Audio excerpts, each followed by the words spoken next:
به نام خدا. در این ویدیو سدهای بتونی ساخته شده توسط مهندسان ایرانی را می‌بینید.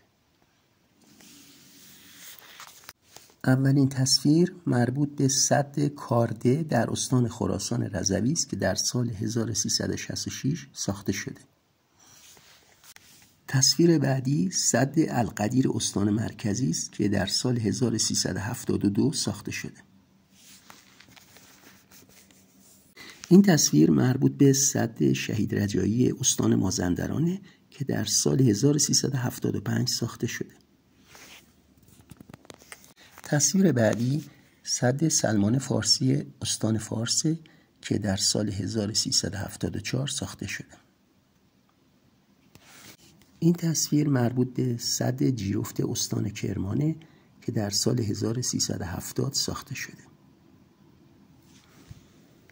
تصویر بعدی مربوط به سد بارزو خراسان شمالی که در سال 1380 ساخته شده.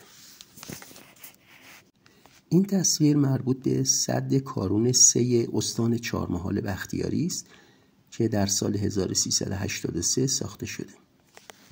این تصویر مربوط به سد کارون 4 استان چهارمحال بختیاری که در سال 1390 ساخته شده.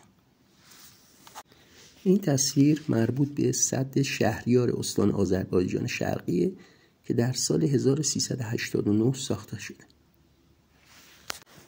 این تصویر مربوط به سد آقچای آذربایجان غربی که در سال 1390 ساخته شده. و آخرین تصویر مربوط به سد مجارشین آذربایجان شرقی که در سال 1392 ساخته شده. با تشکر از تماشای ویدیو، لایک و سابسکرایب فراموش نشه، زنگوله را هم بزنید تا از ویدیوهای بعدی مطلع شید.